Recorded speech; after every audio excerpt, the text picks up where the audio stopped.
బాలీవుడ్ తర్వాత దేశంలోనే రెండవ అత్యంత ధనిక మన టాలీవుడ్ చిత్ర పరిశ్రమ. చాలా మంది కథానాయకులు వారి సొంత నిర్మాణ గృహాలు మరియు సొంత వ్యాపారాన్ని కలిగి ఉన్నారు.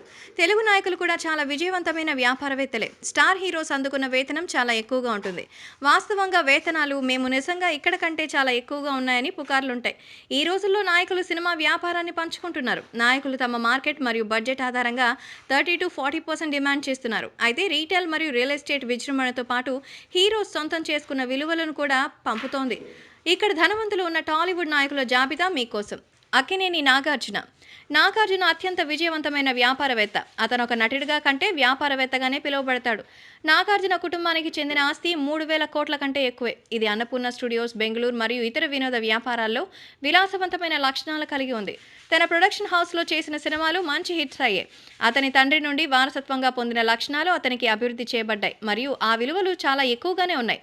రామ్ చరణ్ తేజ్. మెగాస్టార్ చిరంజీవి కుమారుడు రామ్ చరణ్ వెండి స్పూన్తో జన్మించిన వ్యక్తి. కానీ అతనికి అపోలో ఆసుపత్రుల చైర్మన్ యొక్క పెద్ద కుమార్తె ఉపాసనతో వివాహం జరిగింది. రామ్ చరణ్ 2,800 కోట్ల రూపాయల ధనాన్ని కలిగి ఉన్నారని చెప్పొచ్చు.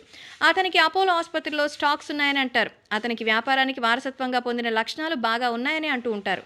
ఇటీవల దేశీయ విమానయాన వ్యాపారంలోకి ప్రవేశించారు.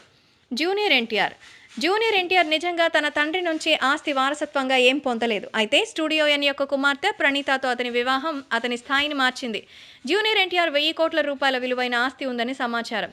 జూనియర్ ఎన్టీఆర్ ఏ వ్యాపారాన్ని కలిగి లేడు. కానీ ఇటీవల తన సోదరుడు కళ్యాణ్ రామ్ నిర్మాణ సంస్థ ఎన్టీఆర్ ఆర్ట్స్లో పెట్టుబడి పెట్టడం ప్రారంభించారు. పరిశ్రమలో అత్యధిక పారితోషికం కలిగిన నటుల్లో జూనియర్ ఎన్టీఆర్ ఒకరు. నందమూరి బాలకృష్ణ.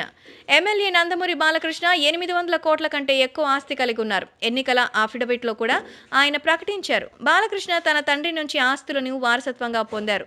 90ల చివర్లో విడుదలైన అతని సినిమాలన్నీ బ్లాక్ బస్టర్ అయ్యాయి. మరి ఆ సమయంలో సంపాదించిన లక్షలు ఇప్పుడు చాలా ఫ్యాన్సీ ధరలో ఉన్నాయి. బాలకృష్ణకు ఏ వ్యాపారమూ లేదు. మహేష్ బాబు చిత్ర పరిశ్రమలో అత్యధిక పారితోషికం తీసుకునే నటుడు. మహేష్ బాబు ప్రధాన ఆదాయాలు, ఆమోదాలు మరియు ప్రారంభ వేడుకల నుంచి వచ్చాయి. అతని కుటుంబం పద్మాలయ స్టూడియోస్ని కలిగి ఉంది. ఇది నగరంలో అత్యంత ఖరీదైన ప్రాంతంలో ఉంది. మహేష్ బాబు చలనచిత్ర వ్యాపారం నుండి షేర్లను తీసుకోవడం మొదలుపెట్టాడు. బంగారు వ్యాపార సంస్థలో మహేష్ బాబు కొన్ని స్టాక్స్ ఉన్నాయని పుకారొచ్చింది. మా వీడియోస్ మీకు నచ్చినట్లయితే లైక్, షేర్, సబ్స్క్రైబ్ చేయండి.